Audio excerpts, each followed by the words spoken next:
गज गज धजाओ झूले, गज गज छाती फूले, संतों न सूरे सूरे, देवी हो जा आशीष पूरे।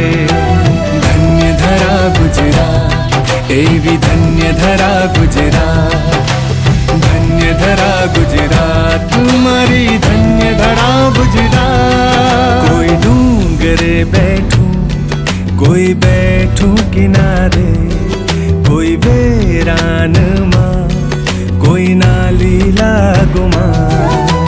गज गज धजाओ झूले, गज गज छाती फूले, एवी धन्य धरा गुजरात, एवी धन्य धरा गुजरात।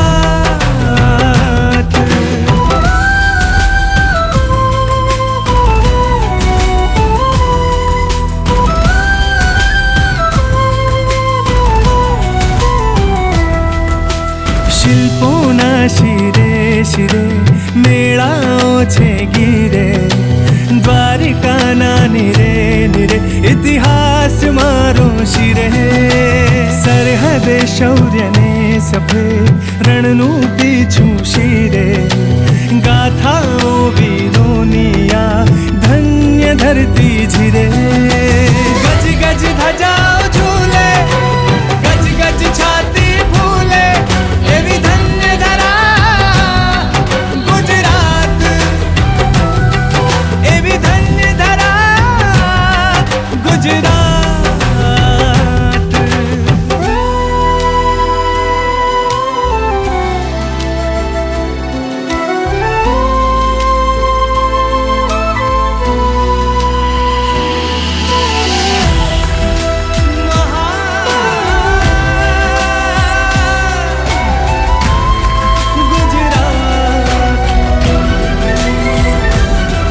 કણ કણમાં છે શક્તિનો વાસ, જ્યાં અધ્યાત્મ અપાર ને પોતે કૃષ્ણ રચે રાસ। એવી ધન્ય ધરા ગુજરાત, એવી ધન્ય ધરા ગુજરાત, એવી ધન્ય ધરા મહાગુજરાત।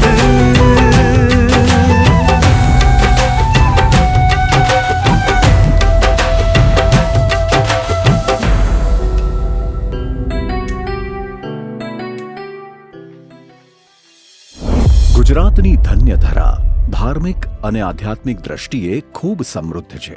આ ધરા પર અનેક પ્રાચીન મંદિરો, આશ્રમો અને તીર્થ સ્થળો સ્થાપિત છે, જે વિશ્વભરના ભક્તો અને યાત્રાળુઓને આકર્ષે છે। આ મહત્વને સમજવા માટે ગુજરાતના સાંસ્કૃતિક વારસાનો અને ધાર્મિક સ્થળોનો પરિચય ખૂબ જરૂરી છે। ગુજરાતનો ઇતિહાસ, સાંપ્રત સમય અને ભવિષ્યને આવરી લેતી પરંપરાઓનો એક સંગમ છે, જ્યાં અધ્યાત્મ માટે અનેક પવિત્ર અને પ્રાચીન મંદિરો માર્ગદર્શક તરીકે કાર્ય કરે છે।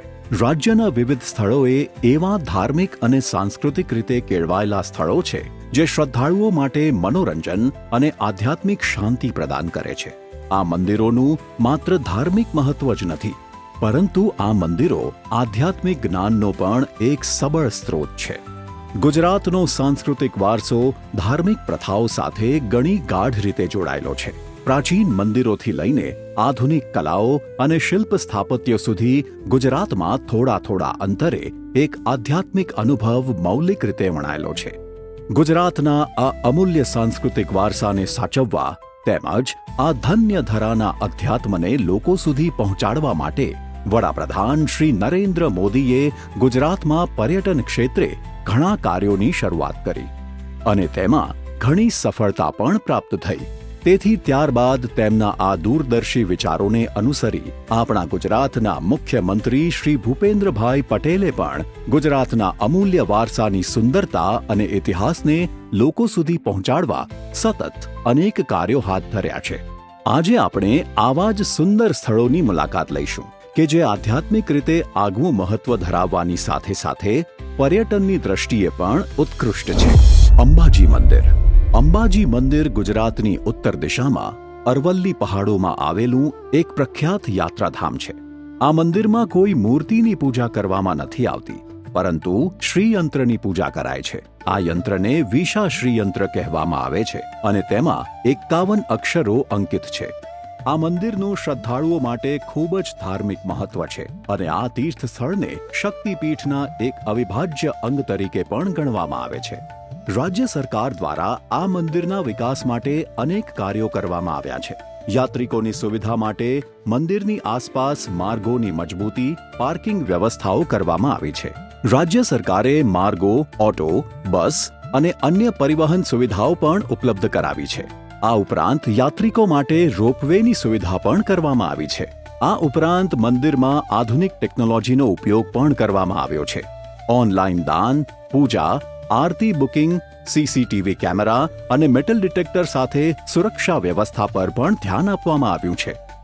2010માં મ્યુઝિયમની સ્થાપના કરીને યાત્રિકોને મંદિરના ઇતિહાસ અને પરંપરા વિશે માહિતી પણ આપવામાં આવી રહી છે. આજે આ બધા કાર્યો થકી અંબાજી મંદિર એક આધુનિક યાત્રા કેન્દ્ર બની ગયું છે. ચોટીલા મંદિર સૌરાષ્ટ્રમાં રાજકોટથી 50 કિલોમીટરના અંતરે ચોટીલાનો ડુંગર આવેલો છે, જ્યાં માં ચામુંડા બિરાજમાન છે. રોજના હજારો શ્રદ્ધાળુઓ દર્શન કરવા અહીં આવે છે અને આશરે 650થી વધારે પગથિયાં ચડીને મુખ્ય મંદિર પરિસરમાં પહોંચે છે. આ મંદિરમાં સમગ્ર ભારતમાંથી લોકો દર્શનાર્થે આવે છે. કહેવાય છે કે હજારો વર્ષ પહેલાં અહીં ચંડ અને મુંડ નામના 2 રાક્ષસો હતા, જેઓ અહીં આસપાસના લોકોને ખૂબ ત્રાસ આપતા. આ ત્રાસથી બચવા માટે લોકોએ ત્યાં રહેતા ઋષિમુનિઓને ફરિયાદ કરી અને તેમણે આદ્ય શક્તિની આરાધના કરી. ત્યારબાદ આદ્ય શક્તિ પ્રસન્ન થયા અને તે બંને રાક્ષસોનો વધ કરવા માટે પૃથ્વી પર મહાશક્તિ રૂપે અવતર્યા. ત્યારથી માં મહાશક્તિ ચામુંડાના નામથી ઓળખાય છે.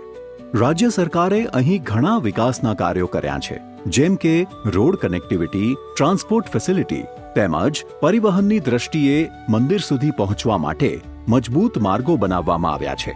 આગામી દિવસોમાં રાજ્ય સરકાર રોપવે સુવિધા પણ ઉપલબ્ધ કરાવવાના કાર્યો કરી રહી છે, જેથી શ્રદ્ધાળુઓ સહેલાઈથી દર્શન કરી શકે. પાવાગઢ મંદિર પાવાગઢ પર્વત કે જે પાવાગઢ પવિત્ર શક્તિપીઠ તરીકે ઓળખાય છે, તે ગુજરાતના પંચમહાલ જિલ્લાના હાલોલ તાલુકામાં આવેલું છે. આ પર્વત પર આવેલ શ્રી મહાકાળી માતાનું મંદિર વિશ્વભરના શ્રદ્ધાળુઓનું આકર્ષણ છે. પાવાગઢનો પર્વત 1730 ફૂટ ઊંચો છે. તેનું ઐતિહાસિક અને ધાર્મિક મહત્વ પણ ઘણું છે. ગુજરાતના ગૌરવ સમાન એક મહત્વની બાબત એ પણ છે કે પાવાગઢને યુનેસ્કો વર્લ્ડ હેરિટેજ સાઇટનો દરજ્જો પ્રાપ્ત છે. રાજ્ય સરકારે પાવાગઢ પર્વત પર પહોંચવા માટે મજબૂત માર્ગો અને રોપવે સુવિધા ઉપલબ્ધ કરાવી છે, જે યાત્રિકોને ઝડપથી મંદિરે પહોંચવામાં મદદ કરે છે. તદુપરાંત ગેસ્ટ હાઉસ, હોટેલ અને રેસ્ટ હાઉસની સુવિધા પણ વધારવામાં આવી છે. ગત વર્ષે વડાપ્રધાનશ્રીએ પાવાગઢ મંદિરની મુલાકાત લઈ મંદિરના પરિસરમાં કેટલાક નવા કામોનું લોકાર્પણ અને ખાતમુહૂર્ત કર્યું હતું, જેનો ઉલ્લેખ કરવો જરૂરી છે. આ તમામ પગલાં પાવાગઢને વધુ આકર્ષક અને સુવિધાયુક્ત યાત્રા કેન્દ્ર બનાવે છે. મોઢેરા સૂર્ય મંદિર મોઢેરા સૂર્ય મંદિર ગુજરાતના મહેસાણા જિલ્લામાં આવેલું એક પ્રસિદ્ધ પૌરાણિક મંદિર છે, જે ભગવાન સૂર્યનારાયણને સમર્પિત છે. સોલંકી યુગના શાસક ભીમદેવ સોલંકી દ્વારા ઈસવીસન 1026થી 1027 દરમિયાન આ મંદિરનું નિર્માણ કરવામાં આવ્યું હતું. મોઢેરા સૂર્ય મંદિર એ હસ્તશિલ્પ અને ઈરાની શૈલીમાં શોભાયમાન કલાનું એક ઉત્કૃષ્ટ ઉદાહરણ છે. આ મંદિર 23.6 અક્ષાંશ પર કર્કવૃત્તની નજીક સ્થિત છે. તેની રચના 2 ભાગોમાં વિભાજિત છે: ગર્ભગૃહ અને સભા મંડપ. મંદિરની એક વિશેષતા એ પણ છે કે તેમાં રાહત ચૂનાનો ઉપયોગ કરવામાં નથી આવ્યો. આ મંદિરની રચના એ રીતે કરવામાં આવી છે કે સવારે સૂર્યના કિરણો સીધા ગર્ભગૃહમાં પ્રવેશીને સૂર્ય પ્રતિમા પર પડે છે, જે સમગ્ર મંદિરમાં દિવ્ય પ્રકાશ ફેલાવે છે. આ મંદિરની દિવાલો પર સૂર્યની 12 મૂર્તિઓની અંકન શૈલી દર્શાવવામાં આવેલી છે. રાજ્ય સરકારે મોઢેરા સૂર્ય મંદિરના વિકાસ માટે કેટલીક મહત્વપૂર્ણ પ્રક્રિયાઓ અને પહેલો શરૂ કરી છે, જેમ કે મોઢેરા સૂર્ય મંદિરના આસપાસના માર્ગો, પાર્કિંગ વિસ્તારો, ટોયલેટ્સ અને અન્ય પર્યટક સુવિધાઓનું નવા નમૂનાને અનુરૂપ કરવામાં આવેલું આધુનિકીકરણ. મોઢેરા સૂર્ય મંદિરના ક્ષેત્રમાં એક મ્યુઝિયમ તૈયાર કરવામાં આવ્યું છે, જ્યાં વિઝિટર્સને સ્થળના ઐતિહાસિક મહત્વ અને આકર્ષણોથી પરિચિત કરવામાં આવે છે. આ ઉપરાંત મોઢેરાને ભારતનું પ્રથમ સોલર પાવર્ડ વિલેજ જાહેર કરાયું છે. આજે મોઢેરા ગામમાં 1300થી વધુ ગ્રામીણ ઘરો પર સોલાર રૂફટોપ્સ સ્થાપિત થઈ ચૂક્યા છે. સૂર્ય મંદિરના પ્રવાસીઓ માટે લાઇટ એન્ડ સાઉન્ડ શો શરૂ કરવામાં આવ્યો છે, જે દર વર્ષે ખાસ પ્રસંગો અને ઉત્સવો દરમિયાન પ્રદર્શિત કરવામાં આવે છે. મોઢેરા સૂર્ય મંદિરે એક મહત્વપૂર્ણ સાંસ્કૃતિક અને પર્યટન સ્થળ તરીકે પોતાનું આગવું સ્થાન ઊભું કર્યું છે. સોમનાથ મંદિર. સોમનાથ મંદિર ગુજરાતના સૌરાષ્ટ્રમાં આવેલું એક પવિત્ર અને ભવ્ય દર્શન સ્થળ છે. સોમનાથ મંદિર ભગવાન શિવના 12 જ્યોતિર્લિંગોમાંનું એક છે અને તે ભારતીય સંસ્કૃતિનો એક મહાન પ્રવાહ છે. ઋગ્વેદ, શ્રીમદ ભાગવત અને શિવપુરાણમાં સોમનાથ મંદિરનો ઉલ્લેખ કરવામાં આવ્યો છે. આ મંદિર વૈદિક સમયથી પવિત્ર સ્થળ તરીકે પૂજાય છે. પુરાણો અનુસાર સોમનાથનું પ્રથમ મંદિર સોમરાજે સોનાની ધાતુથી બનાવ્યું હતું. ત્યારબાદ રાવણે ચાંદીમાં, કૃષ્ણએ લાકડામાં અને સોલંકી રાજપૂતોએ પથ્થરમાં 11મી સદીમાં આ મંદિરની રચના કરી. સોમનાથ મંદિરના વિકાસ માટે ગુજરાત સરકારે અનેક મહત્વપૂર્ણ પગલાં લીધા છે, જેમ કે રાજ્ય સરકારે યાત્રિકોને અનુકૂળ પરિસર, ગેસ્ટ હાઉસ અને રસ્તાઓની મજબૂતી માટેની યોજનાઓ ઘડી છે. યાત્રિકોને ધ્યાનમાં રાખીને પરિવહનને પણ ઉચ્ચ ગુણવત્તાનું તેમજ સરળ બનાવવામાં આવ્યું છે.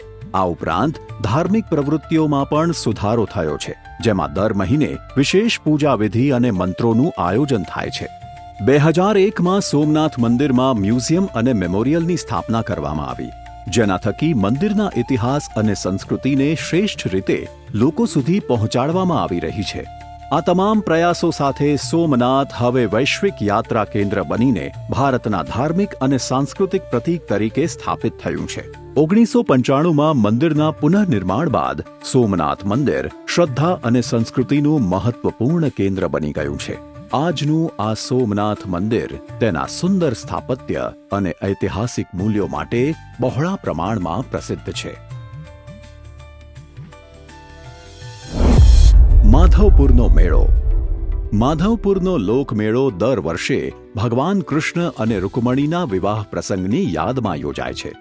આ લગ્ન સમારંભને માણવા અને દર્શન કરવા દેશભરમાંથી ભગવાન કૃષ્ણના ભક્તજનો એકઠા થાય છે, જે મેળાનું સ્વરૂપ ધારણ કરે છે. પોરબંદર જિલ્લાના માધવપુર ગામે આ લોકમેળો દર વર્ષે ચૈત્ર સુદ નોમથી સતત 5 દિવસ સુધી યોજાય છે.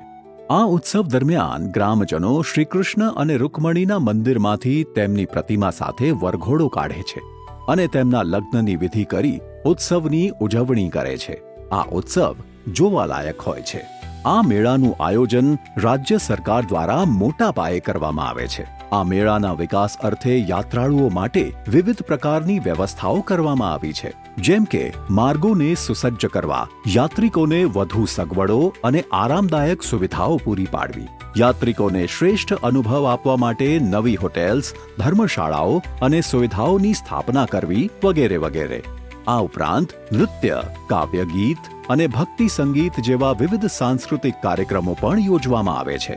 યાત્રીઓને આધ્યાત્મિક અને સાંસ્કૃતિક જ્ઞાન આપતા વિવિધ સેમિનાર અને વર્કશોપ્સનું આયોજન પણ કરવામાં આવે છે. ટુરિઝમ પ્રચાર માટે આવા વિવિધ કાર્યો થકી સ્થાનિક અને વિદેશી યાત્રિકોને આ મેળાની માહિતી આપવામાં આવે છે. માધવપુરનો આ મેળો યાત્રિકોને એક આગવો અનુભવ પ્રદાન કરે છે. કાળો ડુંગર દત્તાત્રેય મંદિર. કાળો ડુંગર 1552 ફૂટની ઊંચાઈ ધરાવતો કચ્છનો સૌથી ઊંચો પર્વત છે.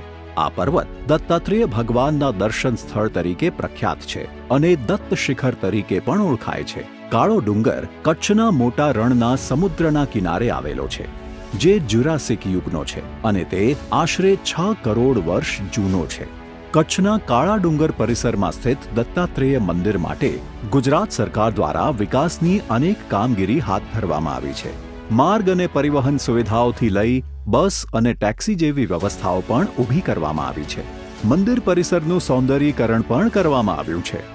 આ ઉપરાંત કાળા ડુંગરના રસ્તે અમુક મીટરમાં ચુંબકીય આકર્ષણ હોવાનો અહેસાસ પણ થાય છે. આ ગુરુત્વાકર્ષણની વિરુદ્ધમાં વાહનોને અનુભવાતા ચુંબકીય ખેંચાણને લોકો ગુરુ દત્તાત્રેયની કૃપા માને છે.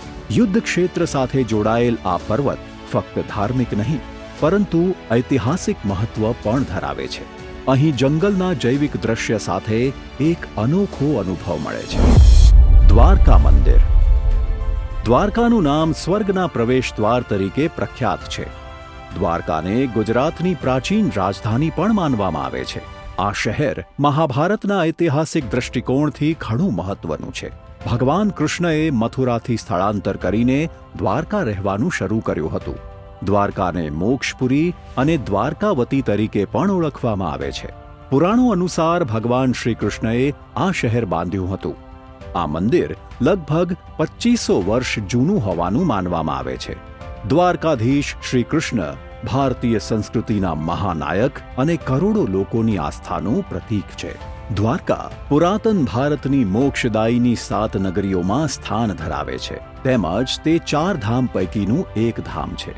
દ્વારકા મંદિર અને પરિસરનો સંપૂર્ણ વિકાસ કરવા રાજ્ય સરકારે યાત્રાધામ કોરિડોર બનાવી દ્વારકા નગરીના મૂળ વૈભવને પુનર્સ્થાપિત કરવાનો સંકલ્પ કર્યો છે. હાલમાં આપણા વડાપ્રધાન શ્રી નરેન્દ્ર મોદીએ પોતાનું એક સપનું સિદ્ધ કર્યું. વડાપ્રધાન નરેન્દ્ર મોદી દ્વારકાના પંચકુલા બીચ પર સ્કૂબા ડાઇવિંગ દ્વારા બરાબર એ ઠેકાણે પહોંચ્યા હતા જ્યાં દ્વારકા નગરી ડૂબેલી બનાતી હતી. તેઓ ત્યાં ધ્યાનમાં બેઠા હતા. આમ આજે દ્વારકા પર્યટન અને શ્રદ્ધા બંનેના સમન્વયનું પ્રતીક બનીને દેશભરના લાખો યાત્રિકો માટે અધ્યાત્મનું કેન્દ્ર બની ગયું છે. નળાબેટ. બનાસકાંઠા જિલ્લાની બોર્ડર પર આવેલું નળાબેટ ટુરિસ્ટો માટે હવે એક શાનદાર સ્થળ બની ગયું છે. ભારત અને પાકિસ્તાનની બોર્ડર પર રાજ્ય સરકાર અને BSF દ્વારા ટુરિઝમ શરૂ કરવામાં આવ્યું છે, જેમાં ભારત અને પાકિસ્તાનની બોર્ડર પર જવાનો કેવી રીતે રક્ષા કરે છે તે તમામ પ્રકારની માહિતી સાથે સીમા દર્શન પણ કરાવવામાં આવે છે, જેના માટે ગુજરાત સહિત બહારના રાજ્યોમાંથી અનેક લોકો અહીં આવી રહ્યા છે. બનાસકાંઠા જિલ્લો પાકિસ્તાનથી અડીને આવેલો એક જિલ્લો છે. અહીં નળાબેટ નામના સ્થળેથી ભારત પાકિસ્તાનની સરહદ જોઈ શકાય છે. અહીં પ્રવાસીઓ માટે સરકાર દ્વારા કરોડો રૂપિયાના ખર્ચે ડેવલપમેન્ટ કરવામાં આવ્યું છે અને તેના લીધે જ અત્યારે નળાબેટ બોર્ડર પર્યટકો માટે ખૂબ જ આકર્ષક સ્થળ બની ગયું છે. સરહદ કેવી હોય છે એ નાગરિકો માટે હંમેશા કુતૂહલનો વિષય બની જાય છે અને એટલા માટે જ નળાબેટ ટુરિઝમ અત્યારે સહેલાણીઓ માટે આકર્ષણનો વિષય બની ગયું છે. કાળિયાધ્રો. કચ્છની ધરતી પર કુદરતે જાણે 4 ચાંદ લગાવી દીધા હોય તેવા એકથી એક ચડિયાતા અને રમણીય સ્થળો આવેલા છે. તેમાંનું જ એક સ્થળ છે કાળિયાધ્રો. કચ્છના નખત્રાણામાં આ કાળિયાધ્રો વિસ્તાર આવેલો છે, જેણે ગુજરાતના પ્રવાસન ક્ષેત્રમાં વધુ એક યશકલગી લગાવી છે. ચોમાસામાં આ કોતરોમાં પાણી વહી નીકળે ત્યારે ક્યાંક નાના નાના ઝરણા વહેતા જોવા મળે છે. ઊંડી ઊંડી કોતરો વચ્ચે ક્યાંક નાના તળાવ પણ જોવા મળે છે, જેને ગામઠી ભાષામાં ધ્રો કહેવાય છે. અમેરિકાના પ્રતિષ્ઠિત અખબાર ધ ન્યૂયોર્ક ટાઈમ્સે કાળિયાધ્રો વિસ્તારનો વિશ્વના શ્રેષ્ઠ ફરવાલાયક 52 સ્થળોમાં સમાવેશ કર્યો છે. એટલે આમ કાળિયાધ્રોની કુદરતી સુંદરતા હવે વૈશ્વિક ઓળખ બની છે.